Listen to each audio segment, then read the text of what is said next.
Halo, Assalamualaikum warahmatullahi wabarakatuh. Saya Jeudiani Giatongse, mahasiswi Sosiologi Universitas Negeri Surabaya. Dalam kesempatan kali ini, saya akan menjelaskan mengenai teori konsumerisme dan gaya hidup dari Jean-Paul Baudrillard. Oke, yang pertama, siapa sih Baudrillard itu? Jean Baudrillard lahir di kota Reims, Prancis, tahun 1929. Orang tuanya adalah pegawai negeri sipil. Terdidik sebagai Jermanis, ia lantas mempelajari sosiologi dan menyelesaikan tesisnya di Universitas Aix-Nanterre tahun 1966.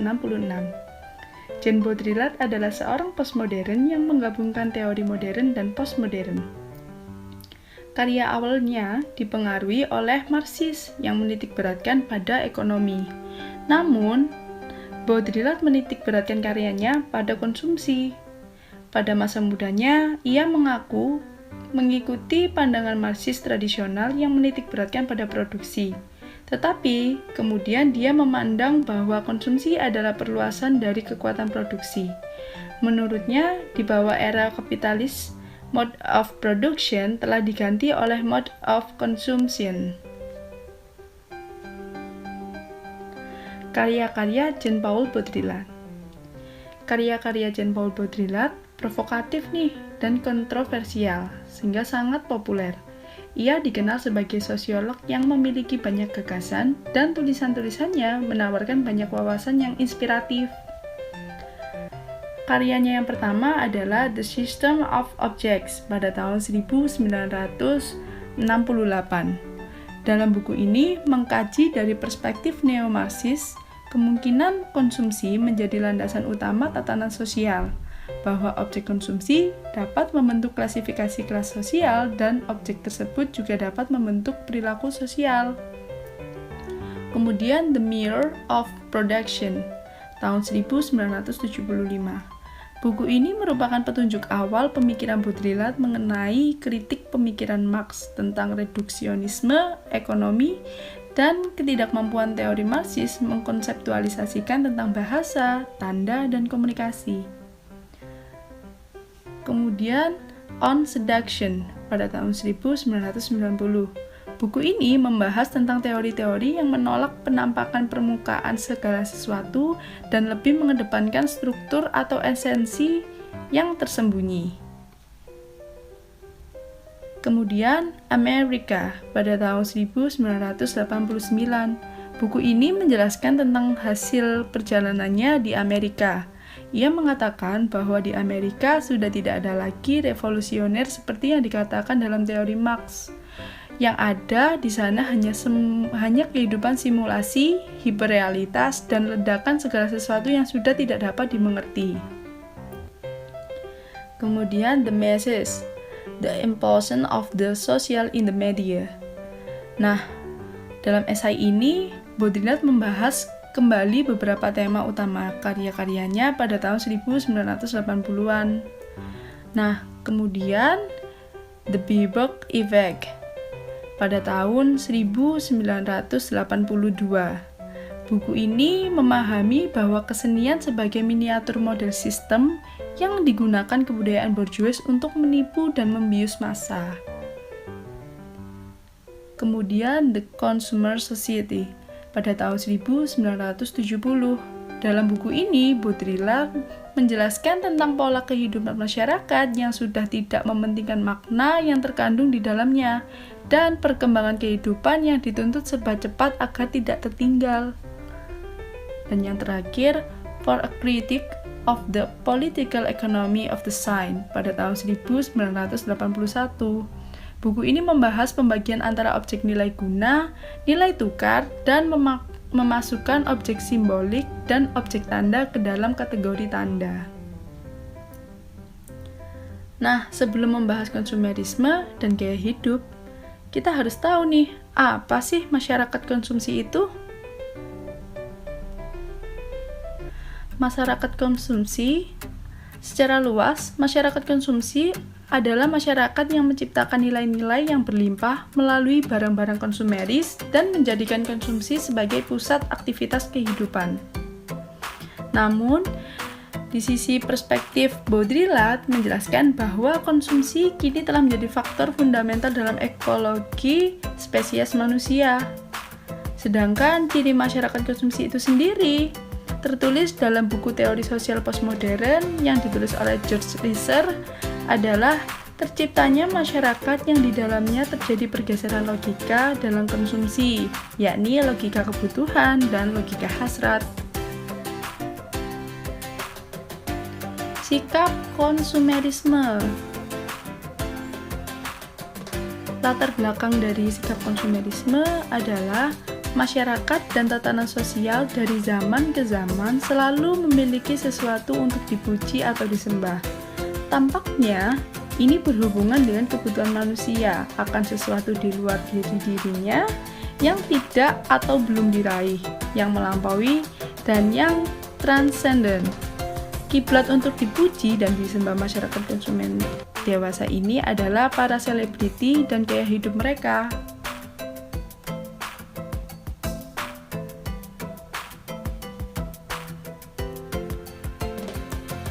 Kemudian, tujuan. Nah, konsumsi sebagai suatu sistem diferensiasi yaitu pembentukan perbedaan-perbedaan status simbol dan prestis sosial.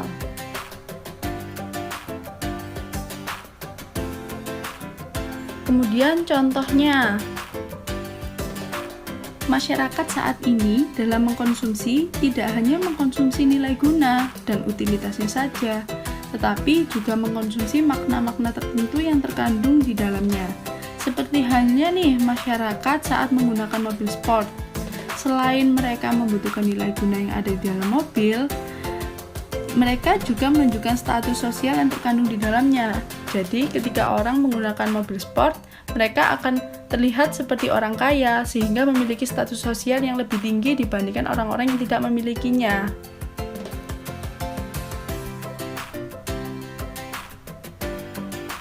Budaya konsumerisme.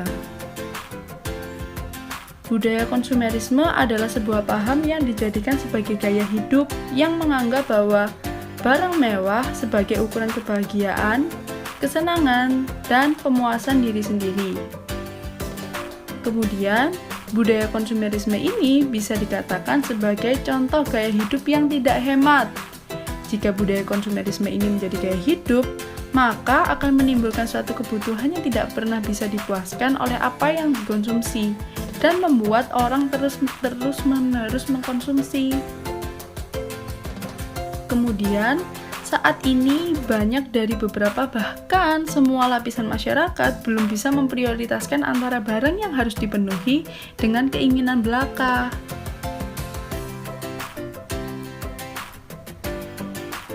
Nah, dalam bukunya Baudrillard yang berjudul Amerika menjelaskan bahwa kebudayaan konsumen atau konsumeristis adalah patologis.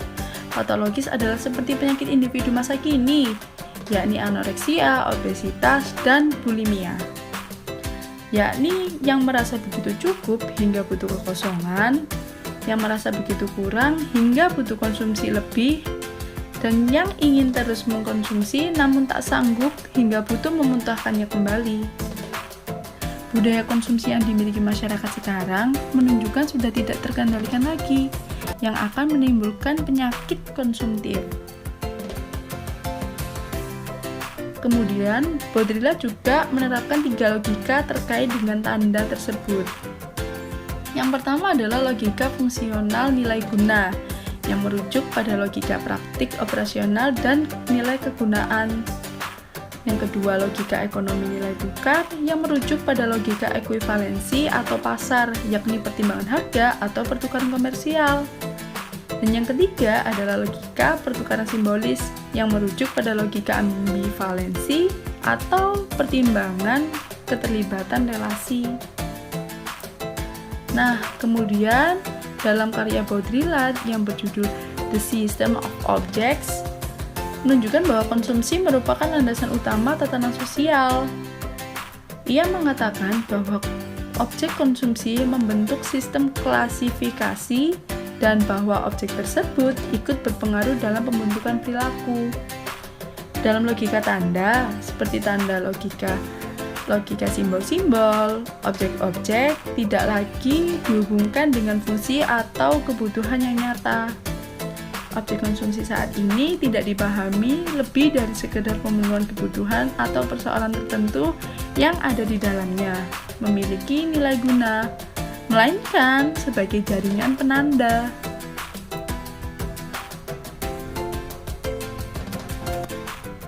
Lenyapnya ruang publik.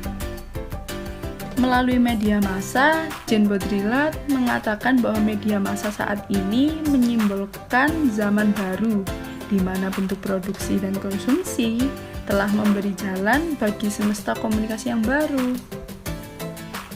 Manusia saat ini sudah menjelma ke dalam layar televisi, dan begitu pula televisi sudah masuk ke dalam kehidupan masyarakat. Masyarakat dan televisi sudah lenyap di dalamnya. McLuhan mengatakan bahwa medium itu sendiri telah menjadi pesan, yakni medium is the message. Artinya, orang hanyut di dalam pesona medium, seperti teknologi, trik media, dan lain sebagainya, dan tidak peduli lagi dengan pesan yang ada di dalamnya. Ruang publik pun tak lagi menjadi tontonan dan ruang privat pun tak lagi menjadi rahasia. Hapusnya perbedaan antara bagian dalam dan bagian luar ini seiring dengan rancunya batas antara ruang publik dan ruang privat.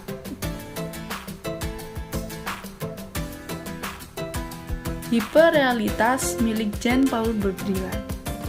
Hiperrealitas adalah fenomena perkembangan masyarakat saat ini di mana sudah melampaui batas. Tanda sudah tidak lagi merepresentasikan sesuatu karena petanda sudah mati. Sudah tidak ada batas antara yang nyata atau realitas dan imajiner. Dampak yang dihasilkan dari hiperrealitas adalah adanya kepercayaan masyarakat terhadap kenyataan yang sebenarnya bukan kenyataan. Pembodohan atas realitas ini dapat menghasilkan pola budaya yang mudah meniru atau imitasi apa yang telah dilihatnya sebagai sebuah kenyataan di media televisi direalisasikan dalam kehidupan mereka, serta terbentuknya pola pikir yang serba instan membentuk masyarakat atau manusia yang menginginkan segala sesuatunya dengan cepat. Keadaan dari hiperrealitas ini membuat masyarakat modern menjadi berlebihan dalam pola mengkonsumsi sesuatu yang tidak jelas esensinya. Kebanyakan dari masyarakat ini mengkonsumsi bukan karena kebutuhan ekonominya, melainkan karena pengaruh model-model dari simulasi yang menyebabkan gaya hidup masyarakat menjadi berbeda. Thanks. Do you have any question?